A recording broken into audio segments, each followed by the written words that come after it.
全球局勢仍然動盪，美國總統換鬼咗人，世界大勢係合縱定連橫呢？港共祭出國安法，網媒全部自我審查，海外港人又點樣睇現況？我哋冇興趣發動角色左右爭論，只為有興趣求教高明，擴闊華人視野，為我哋點明前路。離地新聞逢星期四晚6點半，同大家放眼全球，探索未來。好，一星期已過，又到咗離地新聞嘅時間啦！大家好，我係 Titus。今日咧，我哋帶嚟嘅咧係兩位嘅緬甸學生，佢哋喺美國留學嘅，分別係呢個 Ethan 同埋呢個 Alfred。佢哋係呢一個 UCLA Burmese Student Association， 簡稱呢個 BURCA 嘅成員嚟嘅。兩位好 ，Hello both of you。Hello。Hi。OK， 以下嘅對答咧係將會以呢個英文進行嘅，希望大家唔好見怪嘅。The interview next, we are going to conduct in English. Please, sorry about that if your English have some problem. I don't know.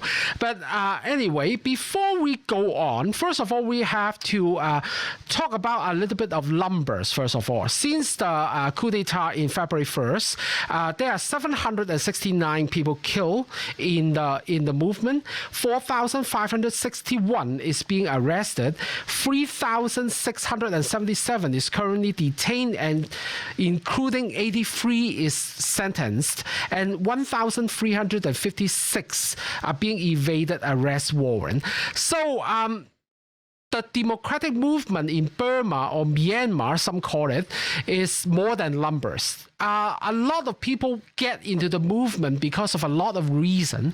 So first of all, I would like to ask both of you, what is your personal story related to this movement? Maybe start with Ethan. Yes, sir. First of all, thank you for including the human part of all of this, because you're right. Every death is more than just a number. The Damodar right now and what's taking place in Burma is incredibly scary. I fled Burma when I was 9 years old. I was not involved in politics in any way, but my mother was, and she had to flee the country. And when she fled the country, the military stuck around. They would spy around our house, and then eventually they took away our passports. And it was terrifying. And so we escaped, and 2 years later, after spending 2 years in Mesau, I escaped to the United States as a refugee. Okay, so this is Ethan's story. So how about Alfred? Well, what is the relationship between the movement and you? Yes, of course. So I'm also born in Myanmar, and I had no political activity before this coup, but I've always supported, our country's movement towards democracy. I was actually born during a time when, just like Ethan, when the Damodar was still was in power, and I've seen the difference between the Damodar being in power and the democratic reforms that took place in 2011. And I was very happy to see the freedom and more rights that were granted to the people. And to hear all of these rights and these democratic reforms being taken away in a span of a matter of days, a matter of weeks, and right now they're trying to consolidate power.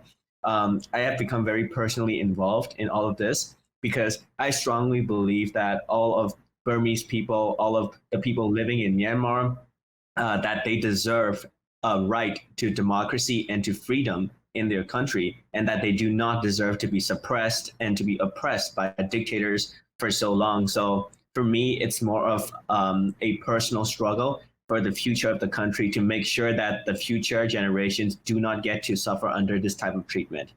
So that's why I got very interested in helping out, and that's why I will keep fighting until we win. Okay, so both these are the stories, but I think having the hunters control Burma is a very long period of time. Maybe before we get into very detail about the political system, all kinds of things, the first question I would like to ask is about why the juntas really want power so much. Why is there any? Why is there a reason they want to take control this time, and certainly not the first time, but why they want to take control the country in this particular time? Yeah. I think I can provide some like an answer to this. For me, I think the reasons are pretty simple. The first one is greed, and the second one is power hungry. So I think greed really drives these junta people, these military dictators, to do whatever they can to suppress the people and really push them down so that they can do whatever they want on the top, taking away the money of the people, exploiting state resources, using it for their own personal gain, for their families, and all the while making the rest of their country poor and just pushing them below the poverty line. So I think their greed is one major reason why. As you know, all of these military dictators are filthy rich, and they just coast along and living life just completely disconnected from the rest of the people of Myanmar. And of course, the second one is power hungry. They are very power hungry. They want to do everything that they can to cement their power as the rulers of Myanmar. And they're really interested in making sure that they control this power, because they know that if they lose this power, then they're going to be in trouble. So they really want to cement this power so that they can continue ruling over the people for a long time. But yeah, I think these are the two main reasons from my point of view. You have something to add, Ethan? Yes, to add on to that. So the military has been in power for a very long time, but quite strangely, in 2008, they drafted kind of like a democratic constitution, when in reality, it's a sham constitution, where it granted them significant power, and meaning they had full control of the country still. And they took a gamble, and they were hoping to gain more power and legitimize their power. But over the course of 10 years after it was adopted, they seem to have underestimated how much the people disliked them. And with the recent election in 2020, when they lost by a landslide despite voter oppression, they felt threatened, and they felt like they were losing control. And as you know, a greedy, power-hungry, unintelligent group of people, this criminal enterprise, they went back to doing the only thing they know how to do, and it's through brutality and violence. And they staged a coup, a pre-dawn coup, where they arrested all the democratically elected leaders, and now they're killing people, and they need to be stopped. And this is just how they've been throughout my entire life and throughout my parents' lives. Okay, so it is pretty interesting. Even during the democratic period of Burma, they still keep 1/4 of the power, so that they can still control everything. According to the election held last year, November 8 in 2020. So the parliament, I know you have a two house structure. So it's kind of like in 440 seats in the lower house. I don't know how to pronounce it in Burmese. Sorry about that. 330 of which are directly elected, but they still keep 110 appointed by the armed forces. And the upper house, you have 224 seats, and 168 is directly elected, and 56 are being appointed by armed forces. I know that 1/4 threshold is to prevent the democratic elected government to change the constitution and so that they can keep the power. Okay, so but there is according to that election, okay, the lower house, the NLD led by Aung San Suu Kyi, you get 258 seats in the lower house and 138 seats in the upper house. And the USDP party, which is representing the military interests, they have 26 seats in the lower house and 7 seats in the upper house. This is called landslide. Okay, so I think the brutality of the military government is no doubt about it, and most of the people outside of Burma, like the government, like the United States and Canada, they condemn the crackdown of the hunters, and the 10 country in the Southeast Asia. They basically want the killing to stop or things like that. But there is a problem around the movement. Is like I think when I before I reach you, like I talked to Charles, he said there is a problem between the different fraction in the Burmese community. Like some of those people really support Aung San Suu Kyi. Okay, but he has a problem, like the Western government, they don't like her to suppress the Rohingyas, and then for us, the people in Hong Kong, we really don't like her to be too close to the Chinese government.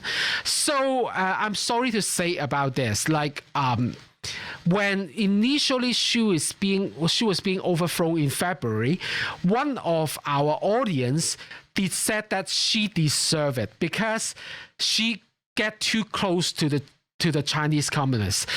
What do you think about her position in the democratic movement, first of all? I think to first address like the division between those who supports her and who doesn't, I would like to elaborate a little bit more on that. I think right now there is still a very, very strong support for Aung San Suu Kyi within Burma, not because they support the CCP or because they support the mistreatment of the Rohingyas. It's because for a long time, like Burma was in this dark state and there was no hope at all. And it was during this time that Aung San Suu Kyi came, especially in 1988, where she gave the country hope. So the people, especially the older generation, remember this. And additionally, like they vote for the NLD, thereby supporting Aung San Suu Kyi too, because they don't have any other choice. Like, you're not going to be voting for the Damodar for sure, because she has her flaws. I just want to put it out there that I condemn the fact that she defended the genocide in front of the ICJ and other things that she's done too. But she is, at the very least, better than the Damodar. And that's why the people vote for her and support her. And I just wanted to make sure that there's a distinction between the people and their support and her. People support democracy, and they're different from Aung San Suu Kyi. Alfred? Anything you can say? Yes. And I think what's really important to see right now is that when the like, just like, you know, going off of what Ethan is saying, there's a distinction between Aung San Suu Kyi and the people of Myanmar. And I just want to also add in the fact that like the people of Myanmar are often victims to fake news on Facebook. And especially during the time of the genocide, there was a lot of fake news that was going around. And I think right now, especially when we look at things, I think it's very clear that people are very apologetic about, you know, the treatment that the Rohingyas have suffered, and they have how they're very apologetic and how they're really coming together now to really fight for equal representation for the Rohingyas. But especially during that time when, you know, the Rohingya genocide happened, there was a lot of misinformation that was coming from the Damodar that kind of complicated the narrative. But by no means am I, you know, discrediting the struggle of the Rohingyas.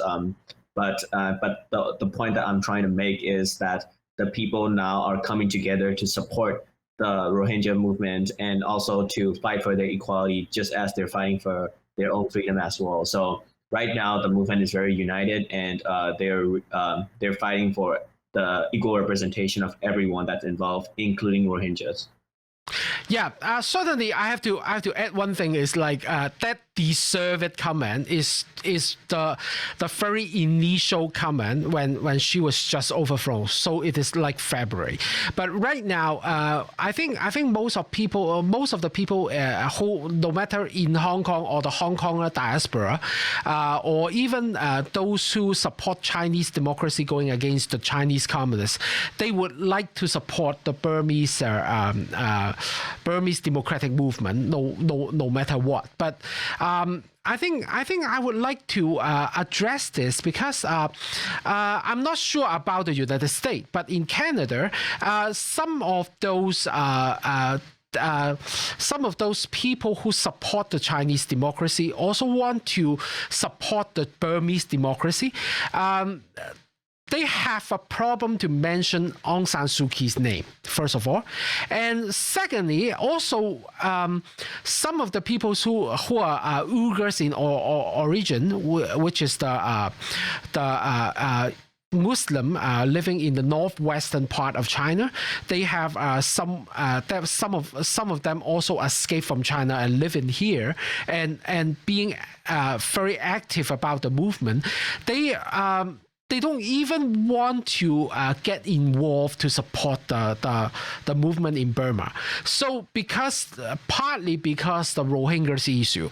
So what do you want to talk to them on this?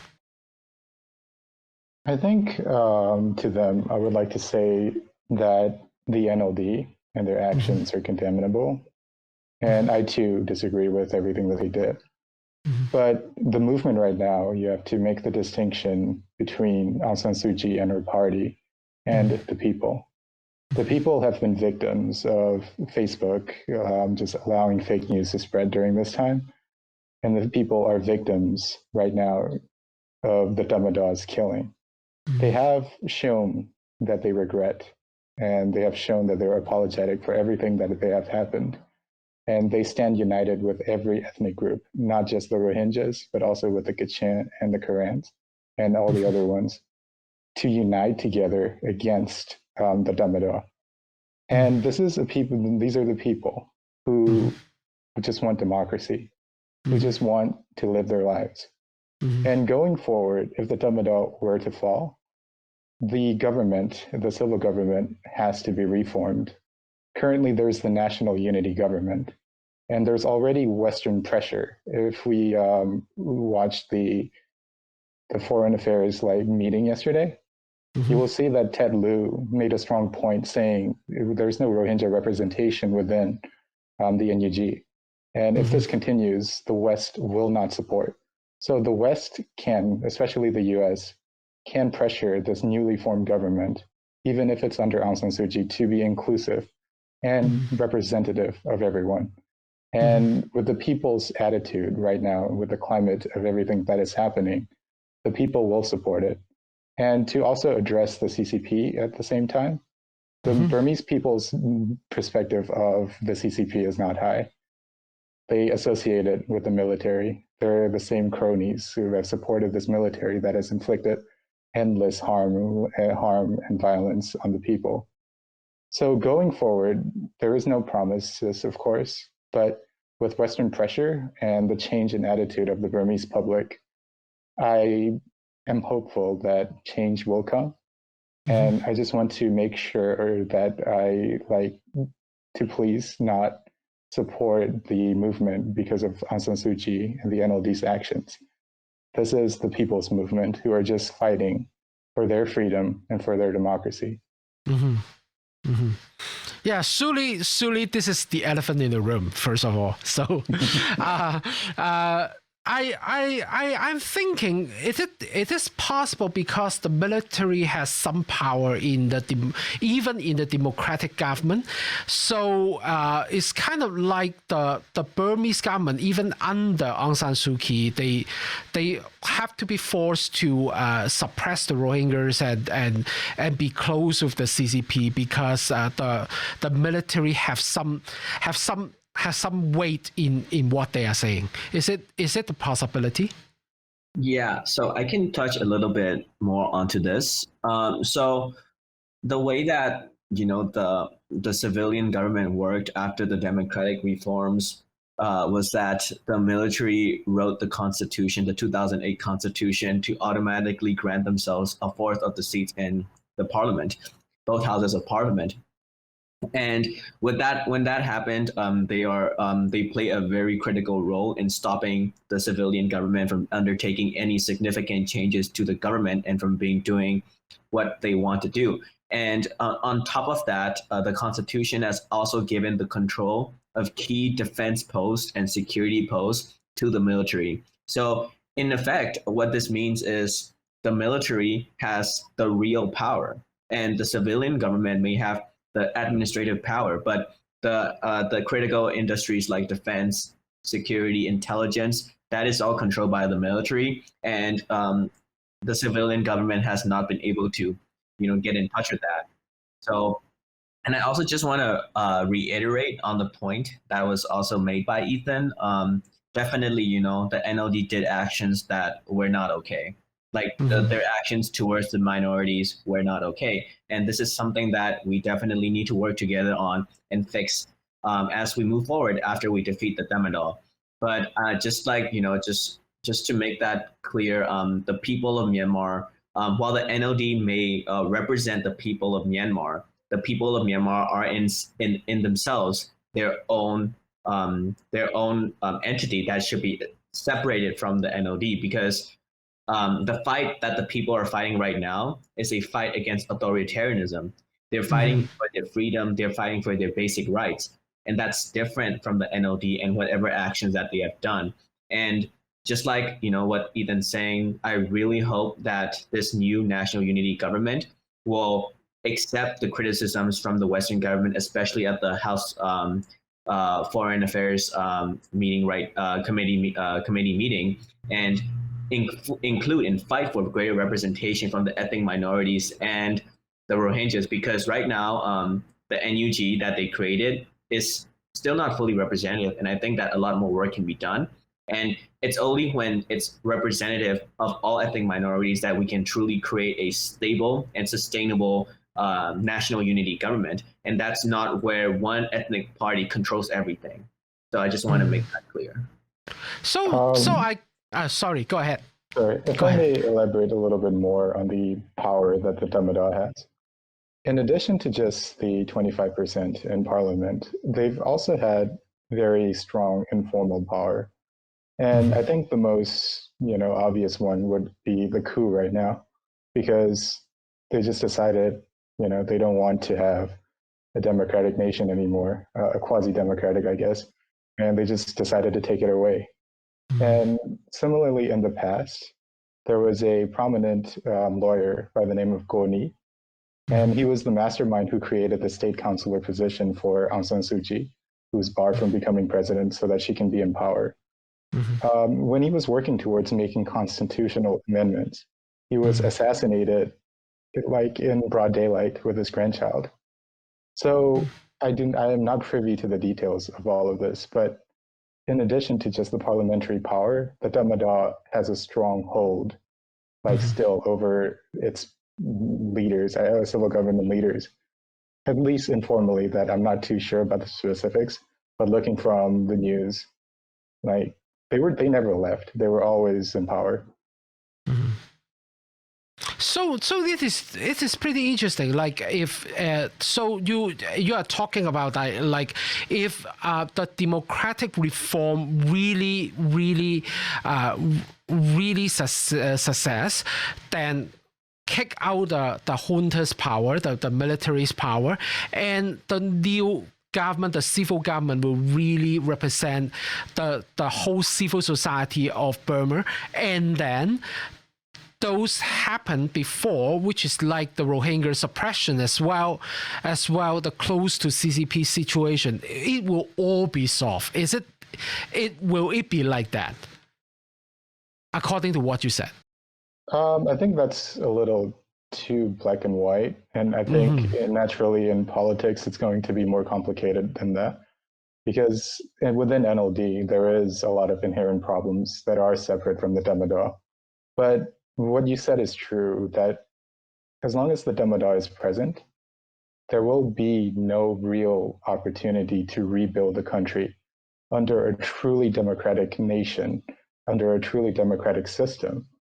And I do not think that the Damodar has to be kicked out first for the NUG right now to be able to start working on these steps to make it a truly democratic government. I think even as an interim national unity government right now, they can work on getting Rohingya representation. They can make sure that their cabinet members respect human rights.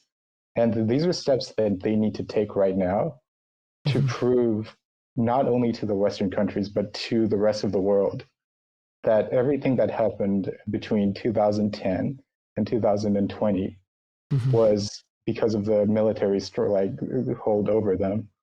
And this is something that they have to prove right now. And I hope they can do it, and that this is not something that can't be fixed.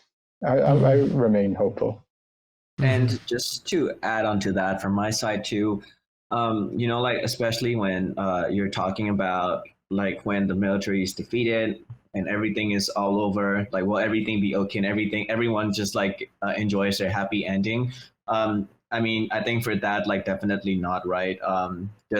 I really think for me, like in my opinion, defeating the military is just it will be the first major event that marks a series of changes for the future, because only after defeating the military can they unlock the actual power to make structural changes to their government and to their culture that has a lot of flaws around equity, equal representation, and inclusivity.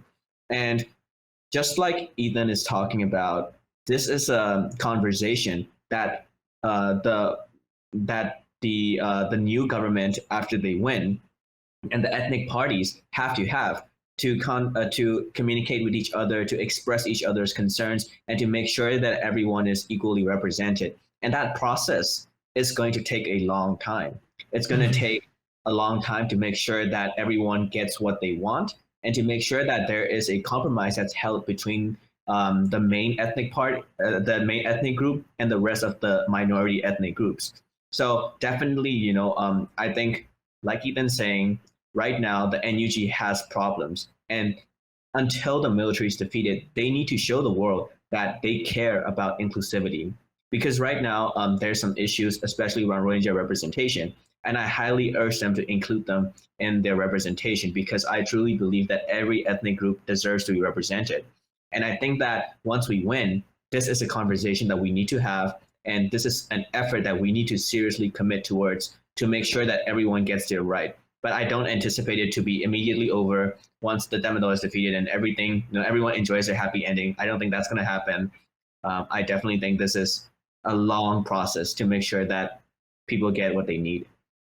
Yeah, so that the democracy doesn't mean that this is a perfect system. So I think we know that our leaders have flaws. That's why we support a democratic system, so that when someone is not doing their thing, we can pull him or her down in a legal and bloodless way. That's why the democracy.